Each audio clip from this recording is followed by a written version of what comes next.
modernidad. Ella es licenciada y maestra en Derecho por la UNAM, ambas con mención honorífica, con estudios en Pedagogía en la Facultad de Filosofía y Letras, vocal fundadora del Grupo de Retórica, Hermenéutica y Argumentación Jurídica, catedrática del posgrado de la Facultad de Derecho de la UNAM, Tribunal Superior de Justicia del Distrito Federal y Universidad Latina, autora de guías de estudio y plataformas educativas de diversos artículos. Cuenta con participaciones en radio y televisión e intervenciones en el Senado. Ha sido ponente en diversas instituciones y cuenta con diplomados en didáctica y creatividad. Por favor. Muchas gracias. Pues preciosas las conferencias que acabo de escuchar. Mi capítulo segundo de la tesis de maestría tomó las ideas de dignidad de Piccolo Mirandola, de Königsberg y de Kant. Y también preciosa la de usted. Entonces, muchas felicidades y gracias por el espacio y la organización. Y me voy rapidísimo. Voy a empezar con esta cita que es de Khalil Gibran. El maestro que camina a la sombra del templo en medio de sus discípulos no les da de su sabiduría, sino más bien de su fe y de su afecto. Si él es sabio de verdad, no os pedirá que entréis en la casa de su sabiduría, sino que os guiará, más bien hasta el umbral de vuestro propio espíritu. Y la cito porque ahorita que desarrolle rápidamente las ideas de Vasconcelos en torno al modelo pedagógico, pues vamos a ver que ahí hay un puente cognitivo muy interesante. Entonces, la idea básica que en 1920 le dan de 1920 a 1924 va a ser el primer ministro de Educación, José Vasconcelos, quien también sería el primer rector de esta máxima casa de estudios, también el autor del lema de "Por mi raza hablará el espíritu". Entonces es un gran personaje. Y bueno, a él le toca un país pues estaban todos desanimados, estaba la crisis por la revolución, y él le apuesta todo a la educación para levantarle el ánimo y reivindicar la dignidad y también la identidad de los mexicanos. Entonces, él va a recoger todas sus ideas pedagógicas en el libro de Robinson a Odiseo, y bueno, más adelante él nos va a explicar por qué, y ahorita va a hacer la cita textual de por qué decidió ponerle así a su libro, ¿no? Que también es muy interesante. Y voy a empezar con esta cita de él. A los mexicanos nos ha emponzoñado el odio, nos ha entristecido la opresión, nos ha debilitado la discordia, padecemos de ateísmo agudo, ateísmo que no reconoce ningún Dios, ningún ideal. No solo negamos lo divino, sino que no creemos en la justicia ni en la bondad, ni en la fuerza incontrastable de principios. No reconocemos nada superior a la brutalidad, hecho y a la ruindad del éxito. Sin embargo, necesitamos salvarnos. Y es muy alentador siempre el espíritu de Vasconcelos, por eso me gusta tanto. Nuestro pueblo entero espera con ansia y los millones de hombres de nuestra raza exigen que nos salvemos a toda prisa. Hemos errado, pero no claudicamos, ¿no? O sea, viene con todo este entusiasmo ante la devastación que había. Y bueno, él en el libro que les mencionaba, dice que el ser humano debe reconocer y estar en contacto con sus orígenes y sus ideas. Para él era muy importante, y lo vamos a ver un poquito más adelante, cómo incluso las instituciones educativas debían expresar la cultura del país, ¿no? Y incluso para alegrar y que tuviera un espíritu de alegría también el que llegara yo a un lugar que está limpio, que está presentable. Y eso era muy importante para él, para el proceso de enseñanza-aprendizaje, ¿no? O sea, de verdad que a pesar de ser abogado, que luego nos tachan de pocos humanistas, yo lo sé, pero bueno, a pesar de ser abogado, tenía una sensibilidad y tenía una dedicación pedagógica muy, muy interesante. Y bueno, en este libro, pues él dice, debe el alumno de imaginar, criticar, analizar, construir, destruir, para saber de dónde viene y a dónde va. Para lo cual era menester recurrir a la historia, a la filosofía, a los clásicos. En contravención, en ese tiempo estaba la teoría pedagógica de John Dewey, que, bueno, es pragmático utilitarista, sin menospreciarla también. Pero bueno, Vasconcelos realmente rechaza enérgicamente estas posturas porque dice, eso no va a llenar las grietas y vacíos del alma de los mexicanos, ¿no? De ahí la belleza y el aporte humanístico de su posición en cuanto a la educación. Y bueno, ¿por qué? Porque también la educación estética va a ser otro punto trascendental en su modelo pedagógico, ¿no? Porque la belleza, señalaría él, es aquello que puede conducir al ser humano a la verdad y al bien. Y la belleza está en la cultura, y sobre todo en la cultura griega, romana, helénica y desde luego la propia, las raíces prehispánicas y la época colonial.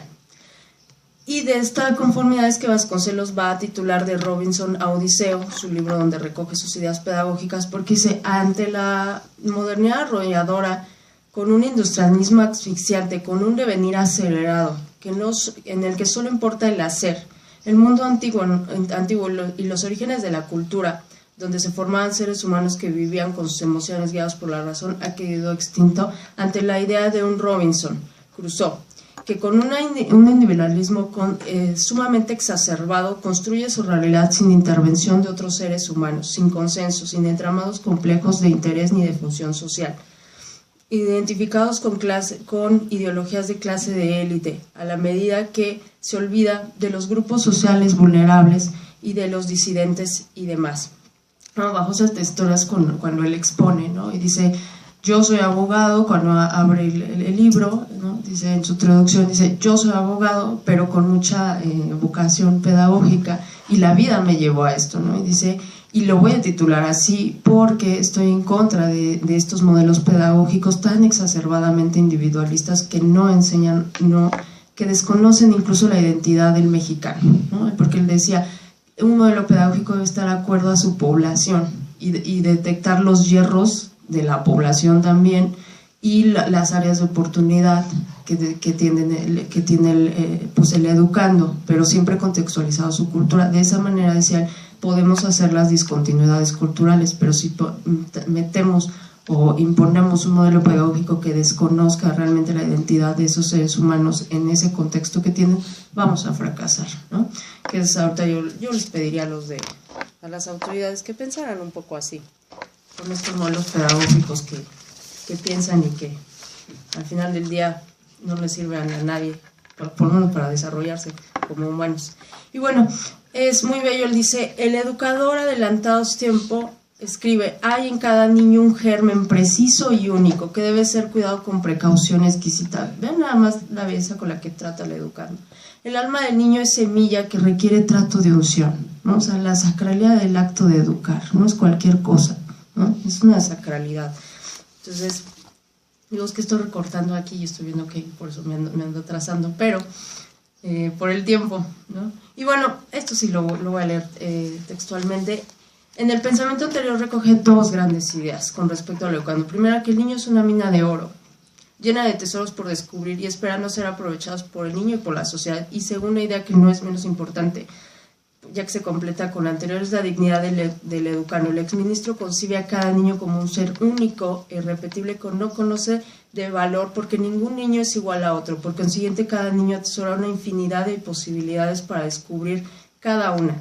Y es menester que el maestro trate a cada niño como si de la misma divinidad se tratara, lo que se traduce a un respeto y cultivo de lo genuino en ese ser humano, ¿no? Que realmente esa es la crítica también que Nietzsche hace a la educación y al futuro de la educación, es ¿qué estamos haciendo si educamos en masas? Y si no permitimos que se exprese la individualidad de cada uno, ¿qué hacemos? No estamos cosificando demasiado por las masas que hay. Y bueno, cada niño, esta también es cita textual de él, cada niño es semilla de hombre y para él el ser humano es creador de sueños e ilusiones. Y bueno, él concebía al ser humano con esta persona que tiene toda la posibilidad de redibujar una nueva realidad, ¿no? Este entusiasmo por sí lo puedes cambiar hablando de libertad y de no determinismo y estas ideas. Bueno, entonces su idea pedagógica se centra en el niño, es detonar al niño y es humanizar, ¿no? Al final del día. Y aquí él mismo lo dice en esta cita textual, en todo caso, en su cita el desarrolla hasta que se produzca aquel parto del alma, ¿no? Esto es el fin supremo de la educación, el parto supremo del alma, ¿no? Y el fin de la educación es permitir que el ser humano llegue, para él dice, el fin de la educación es permitir que el ser humano llegue a ser, ya que es un proceso en expansión, ¿no? Vemos todo esto de que el niño hay que detonarlo, hay que incentivarlo.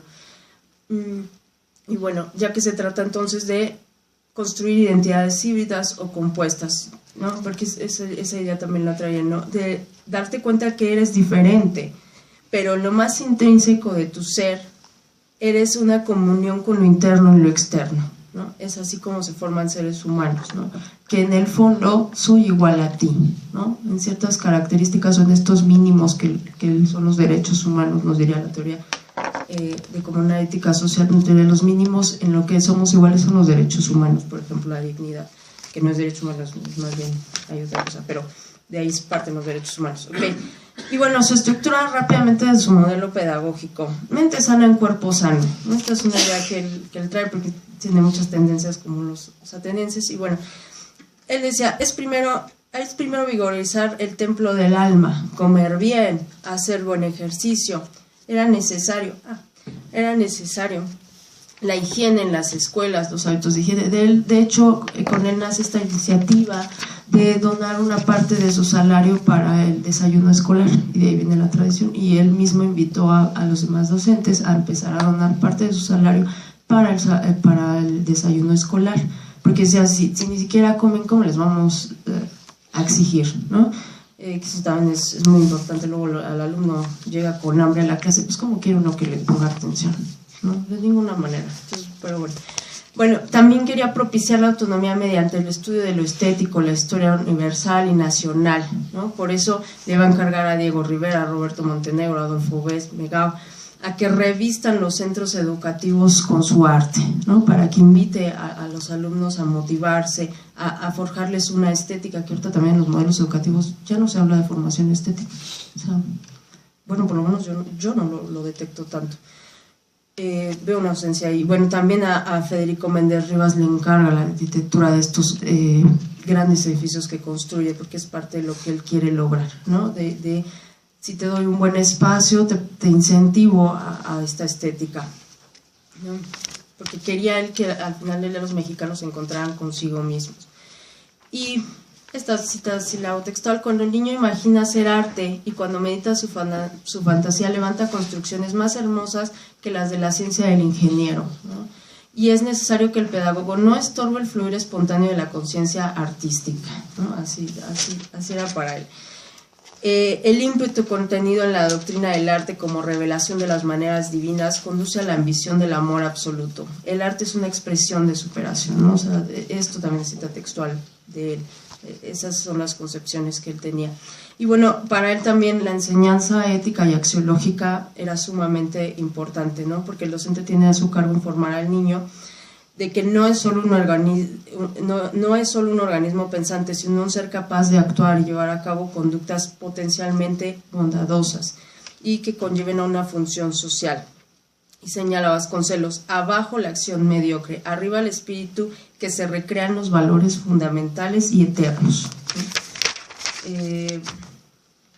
Bueno, la figura del maestro también él la reivindica mucho, ¿no? Ahorita también un poco el maestro es este marginado social, y Vasconcelos les diría, no, es el de la mayor responsabilidad y hay que darle su lugar por lo que va a hacer, no está haciendo cualquier cosa. Entonces Vasconcelos es de aquellos que reivindican mucho la idea del maestro, la dignidad del maestro en el entorno social.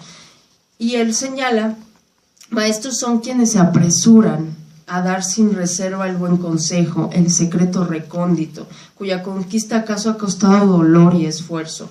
Uno que ya pasó por distintas pruebas y no ha perdido la esperanza de escalar los cielos. Eso es un maestro, ¿no? Y también durante su periodo de administración subió mucho el salario de los maestros y él luchaba mucho, se iba a los pueblos a repartir libros, ¿no? Él fue de los primeros en la idea de estas ediciones de la SEP, de los libros, pues los clásicos griegos, y él se iba los fines de semana a repartirlos a las escuelas más rurales y hacía esta promoción, ¿no?, en la población de respeten al maestro, está ayudando, va a detonar al niño, o sea, llevaba este discurso a todos lados, ¿no?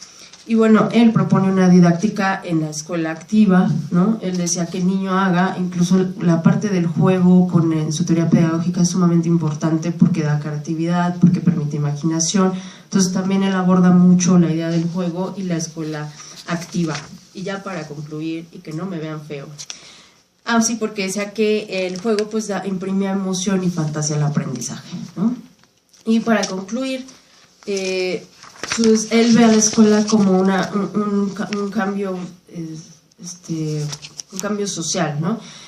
Y esta parte sí, la que me coma a tiempo, solo las razas que no piensan ponen el techo a la altura de las cabezas. Y entonces, sin más estímulos que mi confianza en la revolución, fui a ver al jefe del ejecutivo y le hablé de edificar un palacio y recibí la sorpresa de que parecía muy sencillo y viable el proyecto. O sea, él siempre se andaba peleando porque le dieran espacios dignos para educar a la población. Y bueno, esto revela parte de cómo él pensaba, ¿no? Porque decía, no nos reduzcamos, no vayamos a un imperio de industrialismo y de consumismo, ¿no? Vamos a buscar algo más con la educación. Y bueno, aquí rápidamente me voy a las consideraciones finales. Educar para Vasconcelos es dotar de una dignidad sacramental al niño, una dignidad que roza en lo místico, que impregna de una sensibilidad divina a estos seres que estamos educando. La educación debe redimensionar por consiguiente a los seres humanos. Y retomar las ideas de José Vasconcelos es realmente algo obligado, sobre todo, bueno, yo lo considero. La interacción de los seres humanos, animales, sociales con la naturaleza tiene como meta reconocer en el otro a un sujeto genuino, único y irreemplazable, investido de dignidad. Este intercambio de pensamientos, que también en su modelo pedagógico es muy importante la mayéutica, ¿no? Estos procesos para él eran sumamente importantes y por eso lo estoy remarcando aquí. Porque de esa manera me ayuda a ser consciente del entorno y de la dignidad y de la condición humana del que me rodea, del que tengo enfrente. La pedagogía pragmática no era una opción para Vasconcelos, porque conduce al individualismo y la ingeniería social. La tecnocracia da preponderancia a una técnica que da por resultado una tecnificación de la existencia humana, degradando radicalmente lo genuino en esa naturaleza. Los contenidos educativos deben ser articulados con la finalidad de que el educado pueda pensar y actuar frente a los problemas de la vida social con un halo de interés social. La educación necesita formar seres humanos con capacidad de reacción y acción sobre la realidad injusta y desfavorable para la mayoría, y no debe de perpetuar los esquemas sociales en donde el trabajador exceda los puestos de opresión y las clases sociales no tengan un poder, se perpetúe esto de las clases sociales. ¿Qué más? Bueno, él realmente logró levantar mucho la educación y yo les diría que lo que quería al final del día era que para él un ser humano bien formado es quien tiene razón empática y no razón instrumental, quien orientará su voluntad hacia la búsqueda de valores superiores que le permitan alcanzar una mejor vida común y que eso lo ayude a ser un actor cultural, no solamente un agente cultural de cambio, que haga discontinuidades y no solamente un actor. Y ya, muchas gracias.